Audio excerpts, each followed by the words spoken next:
फहीम भाई 2 साल पहले मैं खुद ज्वाइन करा फ्लिप को, और ज्वाइन करे सो तीसरे दिन रिवेंडल फार्म्स गए थे अपन, आपको भी याद है। तो वहाँ से चलते हुए अब यहाँ तक 2 साल का सफ़र, और 2 साल में डेवलपमेंट वर्क भी हुआ, रुकावटें भी आए बहुत से, सेल्स वाइज दुश्वारियाँ भी हुई हमको।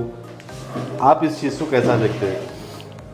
देखिए, जब फर्स्ट टाइम हम लोग जो है गए थे, मैं और वसीम भाई जब गए थे हम लोग, the first thing that he noted was, and I have to tell this in front of the people too, एक नाले की जगह थी, एंड एवरीबडी सेड कि कुछ फर्क नहीं पड़ता, and as a matter of fact नहीं पड़ता, to be very true. But Wasim भाई वाज वेरी क्लियर कि मेरे को कोई गलत काम नहीं करना है, एक बाकायदा जो है पूरा एक कैनाल बनाओ, और बना के वो जो वाटर फ्लो है, क्योंकि पानी पे किसी का हक नहीं रह सकता, रोक नहीं सकते किसी का पानी, वो सोसाइटी वाइज भी बोल लो, शरीयत वाइज भी बोल लो, मजहब वाइज भी गलत बात है। तो उन्होंने आई डोंट नो कितना खर्चा करे, वो सब मेरे को समझ में नहीं आते बात, यू नो दैट, खर्चा करके कंप्लीट वो एक पूरा कैनल बना, बड़ी पाइपलाइन डाले, बहुत बड़ी बात है वो जो है।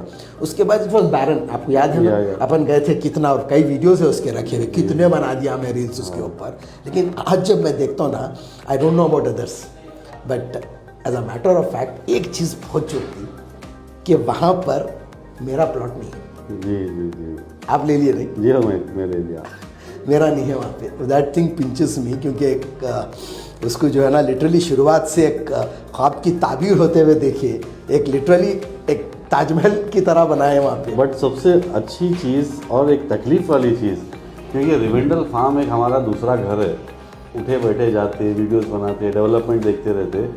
अब वो ऐसा फील हो रहा है कि कल की जो सेल्स मीट है, actually sales wise this is going to be the last sales meet. Yes, तो वो थोड़ा सा एक अंदर तकलीफ रही है, मेरे को भी है, लेकिन एक बात सोच के नहीं है, इसलिए कहना वो तो प्लॉट ओनर्स है, प्लॉट को तो अपन वैसे भी क्या करेंगे जाके, क्लब तो अपने ही है। तो दैट इज फॉर श्योर कि महीने में 3 बार तो मैं कम से कम जा रहा हूँ। और आप एक और चीज गौर करें, जब इनिशियली जब जाते थे distance used to look too far, अब कैसा वक्त जाता, अब ऐसे जाते ऐसे आते अब जो है। यस, तो वक्त बदलते रहता है भाई, और अच्छी जगह है, दिल अटैच हो जाता कई जगहों से, उसमें से एक रिवेंडल फार्म्स है।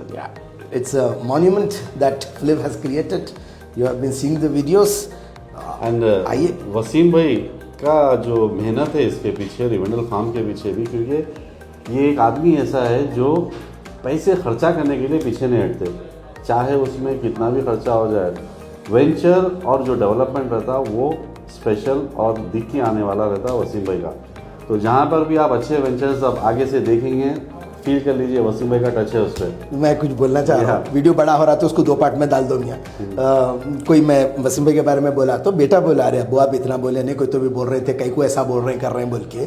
खैर, लोगों का क्या है, किसी के बारे में अच्छा बोले तो तकलीफ होती, बुरा बोले तो तकलीफ होती।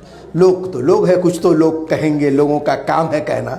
लेकिन मैं इसलिए बोलते रहता हूँ ताकि लोगों को समझ में आए कि जिस इंसान के साथ हम जुड़े हुए हैं, वो इंसान की फितरत क्या है, वो इंसान की का नेचर क्या है, वो इंसान औरों के बारे में क्या सोचता है, वो बोलने का मकसद रहता है, जिसके लिए मैं उनकी तारीफ करते हैं। जैसा अभी आप करें ना, उस पर ख्याल आया तो लोगों को उस पर भी तकलीफ है, उठे बैठे तारीफ करते रहते। खैर, लोगों का क्या है भाई, बेचारे मजबूर है अपने आप से गमज़दा है, अपने आप से गमज़दा हैं, अपने आप से जो है चिड़े हुए हैं, अपने आप से जो है नफ़रत में है, तो अपन क्या बोल सकते हैं। खैर, हम तो जो हैं वो हैं, और what Wasim has given to us, I'll end this video with one thing. I have demanded more than what I deserved. Seriously, and Wasim had fulfilled every wish of mine.